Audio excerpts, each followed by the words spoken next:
I'm here to bring you my first little like story time thing, my first little story. But I decided to do this probably about a month ago when I started booking more and more prom appointments, and I said to myself, I can't believe prom was 9 years ago. I went to prom and senior ball between 8 and 9 years ago, and it's kind of crazy to think about, but yeah, time's flying. But I wanted to tell you guys my prom story because it's so interesting to reflect on back of it, like to look at my life now and then to reflect on what happened during that time period, because prom for me was an absolute nightmare, both my junior year and my senior year, and it sucks. But you know, not everybody gets to have a cool prom experience, but I thought it'd be really interesting. Now looking back on the story, I want to like share it with you guys. So yeah, here we go. So junior year, I was 16 years old. And I was, you know, just kind of like a backstory. In high school, I was very social butterfly. I was very, you know, much the social butterfly. I would talk to anybody, you know, try to be really friendly, but I was mainly in music and theater growing up. I danced like 5-6 days a week. You know, I really, you know, dedicated my time to the arts. But yeah, I just, you know, I dated here and there, but I wasn't anything like super serious with anybody. And you know, prom started to roll around and I was like, oh my god, like who am I gonna go with?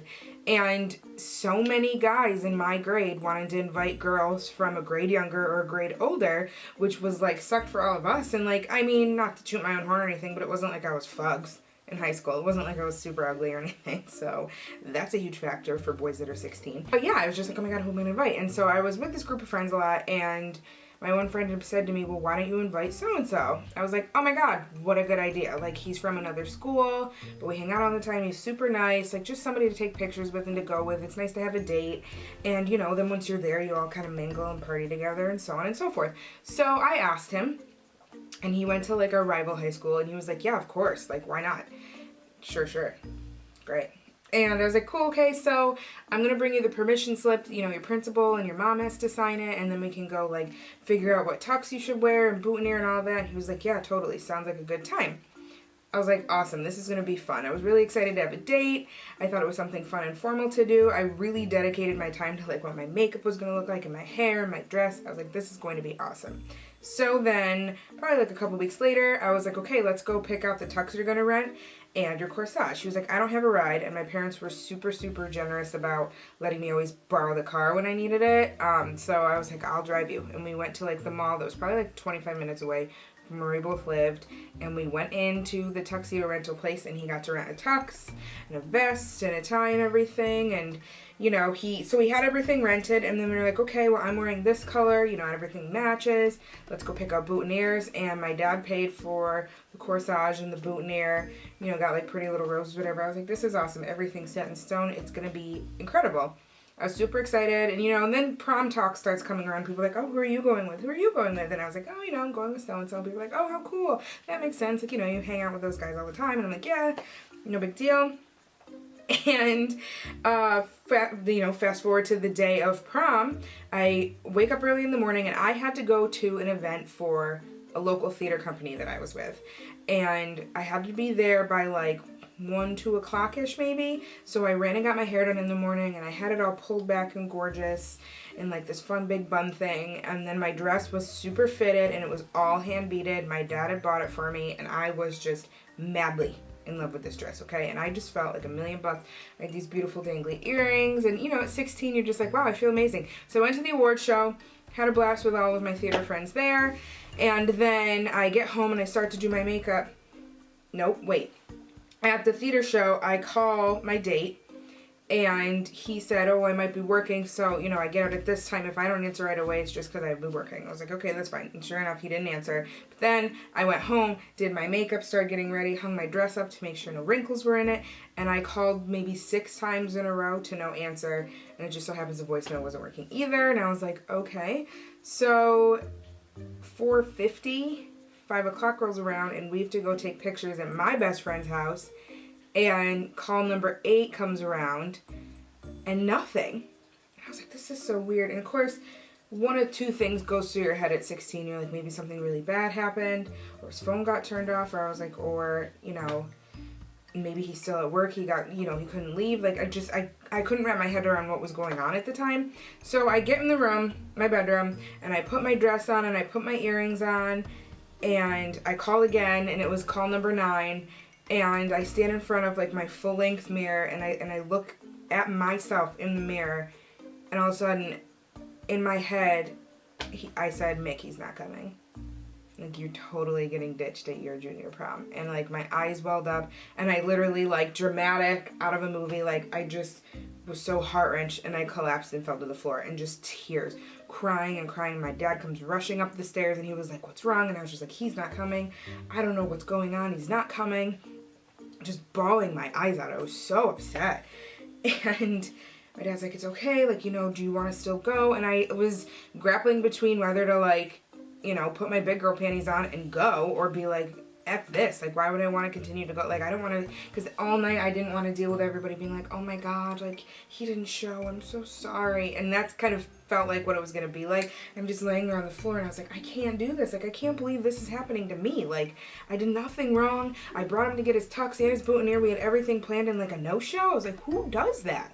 Honestly, who does that? I don't care if you didn't want to be my date, you should have said it back then, and I would have been way less offended than going through the whole motions, and then the day of hitting you like, oh my gosh, I don't have a date to my junior prom. And my high school is not small. I graduated with like 700 kids. So junior prom is this big gala event where you like rent out a whole hotel and everything. So I was like, awesome. This is my life right now. I get a phone call from one of my friends, who's still my friend to this day. His mother calls me, and she's just like, you are one of the toughest girls I know. You are amazing. You need to get up off that floor, put your shoes on, come take pictures with the people that love and care about you, and you need to go to prom. And I'm like sitting there on the phone like, okay, yeah, like rethinking and like speaking to myself, and I'm like, I can do this. I can't believe this happened to me, but you know what? I'm about to make money off it later. No, I'm kidding. But yeah, so I didn't have time to retouch my makeup or anything, so I go to pictures, and I'm standing there in this line with everybody, and it's date, Michaela. I'm sure I could find a photograph somewhere. But my face is all red, and when I cry, my eyes get really like glassy and the water falls, and then my nose like just bulges. So my face is all swollen, and I'm just like standing there pretending to smile. I'm like on the end of this line of everybody with their dates, and I don't have a date. And everybody knew by that point that I didn't have a date. So everyone was like, oh, Meg, I'm so sorry. And I was like, I knew, get away from me. But I'm going to do this. So, yeah, junior prom, we didn't have a limo or anything. And we go in my dad's minivan, and we get up to the front of the hotel, and my dad says, hey, look at me. And I said, what? And he goes, this doesn't define anything about who you are. You are the most incredible thing. I love you. And he pulled out the corsage, and he put it on my arm, and he says, and you go in there and you enjoy your time and just listen to music and dance and be with your friends. And I was just like, wow. You know, my dad always, I'm not gonna cry, but my dad always knew what to say. And I was just like, okay. And I just thanked him, you know. And I mean, how do you like pick up the pieces when things like that happen? In the moment you're freaking out, but like he just knew what to say. And he put the corsage on my hand, and yeah, he just kissed me on my forehead and said, go get him, kid. And I went into prom, and sure enough, it was like the gates with the lights open, and everyone was like, there she is. It's like a freaking Cinderella thing, like a negative Cinderella thing. They're like, she's a girl, that's a girl, her date didn't show up, oh my god, her date's not here. My face is swollen, and I'm like, you know what, I'm just gonna take pictures with everybody. And I'm like, chink, chink, hey, smile. And where's your date? Oh my god, didn't you have a date? Where's your date? And I'm like, he didn't show. That meanie, how could he? He's disgusting. Who does that? Oh my god. Well, we knew someone like that is nobody to be around anyways. Who cares? You're fabulous. Like, it's just, but it was like all at once. And I was like, okay, oh my god. Keep yourself composed. And like the last thing I wanted to do was like run to the bathroom and be like, oh my god, I'm the girl who got ditched at prom. Oh my god. But, you know, it was going through my head. And then his best friend comes up and takes a picture with me. And I was just like, I didn't even know what to ask. And he was just like, yeah, I'm sorry. Like, he didn't know what to say either. And I was like, okay, this is awkward. And then his ex-girlfriend came up to me, who I went to high school with. And she just apologized 922 times for him. And I said, it's not your fault. It has nothing to do with you. I don't know what happened. I will move on from this. But, like, I just kept telling her it's not her fault. And she just kept apologizing for him. And I'm like, he has, you know, a lot to answer to, but I, you know, being the scum that he was, he never ever apologized to this day. I never spoke to him again. Like, I don't know what happened. But yeah, so that was my junior prom night. And then I think I went home and had a sleepover after or something like that, and then I passed out. So wasn't much to it at the end of the night, but yeah, it sucked. Really does suck, but I don't know. I thought I was a pretty good person back then. You know, you kind of like question who you are, like why people do that to you, but people are cruel. Guys are cruel. Girls are cruel. High school is brutal. And that's what happened. Oh my God, the last thing that was like the most messed up part of the whole junior year part, hi Winston, was the next night I saw him go to prom with another girl in the tux that he went to go rent with me. And I was like, you're a dirty, dirty human. You're sick. Like, who does that? Yeah, so I saw that picture and I was like, so like, wow, you're alive. And your shift at Burger King was cut and you decided to go to prom with someone else instead. It just didn't tell me. So that makes you like a horrible person. Not my problem. Moving on. So flash over to senior ball. My senior ball, I was running around auditioning for colleges for musical theater and film, and ball comes around and I was like, oh my God, who am I gonna ask? Like, I freaked out, and like it started to get to a point where nobody asked me. And I'm like, I don't know if this is like I felt like I was already cursed from junior prom, so I was like, am I cursed? Like, has anybody asked me? Like, whatever. And then I was like, you know what? I'm not one to be subtle or shy. I'm gonna ask them. And sure enough, I did. I texted my first friend, guy friend, known him a long time, and I said, hey, you know, who are you going to prom with? And he goes, oh, I'm not sure yet. And I was like, I don't have a date. Like, do you want to just go together? Like, it doesn't have to be anything of pressure. I wasn't one that needed to, like, hook up at the end of the night or anything. I was just like, let's just go as friends, like, you know, as a fun date type thing. And he was like, you know, actually, I was really going to ask so-and-so. And I was like, oh, so-and-so. I was like, isn't she a junior? He was like, yeah, I really wanted to take her. Okay. So, sure enough, he took someone from another grade again, and I was like, this is gonna... You hear the birds outside? So, yeah, so he decided to take a junior, and I was like, well, whatever, okay. And then I asked my second friend, and he was doing, like, this vocational school thing that we have through our high school, and he was like, I don't really want to go to prom. I have no desire to, like, go and do something like that. And I was like, wow, it'll be fun. Like, everybody loves to eat and dance. Like, let's go. You know, I'll buy your ticket, whatever. Nothing. So I was like, okay, well, whatever. That was second person. Third person I asked also didn't have a date. I was like, let's go together. You know, we were taking pictures at the same place. Why not go together as dates? He's like, I don't really want a date. I would rather just go and take pictures without a date, and we just all go as a group. And I was like, okay. God bless you. I was like, okay, that's kind of weird when we can just, you know, match and have nice pictures and good memories, but that's fine. Like, we'll go separately. Whatever. So that was person number 3. Right? Person nope. I don't remember. It was awful. And then the next thing I did was I asked one of my closest friends from dance. I was just like, why don't I just bring a girlfriend, someone fun who I know I can like let loose with on the dance floor. We really enjoy each other's time. Why don't I just take her? And all my friends that I was going on the limo bus were like, we don't think you should bring an outside friend like that. Oh, okay. And I was like, whatever, like, you know, they don't think you should go. And she was like, it's fine. Like, we were going to wear matching dresses and be kind of cutesy about it. And it just didn't work out that way. So, yeah, I asked 4 or 5 different people. And then all of a sudden I ended up not going with a date. And I was like, shocking. Wow, a date the second time around is not happening. That's fine. Whatever.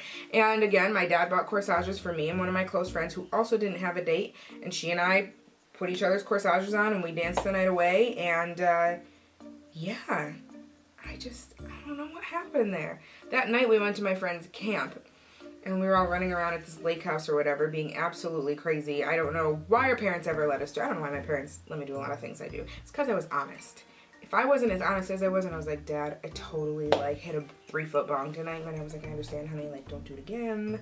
You know, that kind of thing. But yeah, I feel as though prom solidified the idea that you don't always need a date to have a good time. You don't always need to go to something like that to feel fulfilled. And just for you girls going to prom and ball now, understand that it's not always the most exciting and gratifying time for everybody in your class. So just be kind to one another about it. Like, you know, I Wasn't the most popular girl in school, but everyone kind of knew who I was, and it was just a horrifically negative point in my life either way. But I look at the side now of it, and like 8 years later, I have this awesome job. I'm living a great life. I've been in a relationship with a guy who absolutely adores me, and we've been together for 6 years. I got my dog. He's down here. And, you know, I'm doing prom for girls and helping them feel beautiful. You know, so that part's gratifying for me. It sucked then, but I want girls to know that really don't enjoy prom or that have a hard time with prom, that it's not the end of the world. And I thought it was for a hot second, and I picked up and moved on, and I look at now where I am at 25, and it's a happy place. So yeah, it's kind of weird to still think about that. Sometimes I'm just like, yeah, prom sucked. But yeah, at least I looked good. You know, that's what's really important. So with that being said, thank you for listening to my first story time. I'm going to go eat shrimp scampi. And I'm going to eat shrimp Alfredo with broccoli, not scampi, whatever. I just bid you farewell. And I hope you guys enjoyed the story. And let me know if you have crazy stories about my life, I gotta tell you. But yeah, you know, that'd be something fun to add. And yeah, happy prom season. Everybody be safe and glamorous. And have a good night, okay, guys?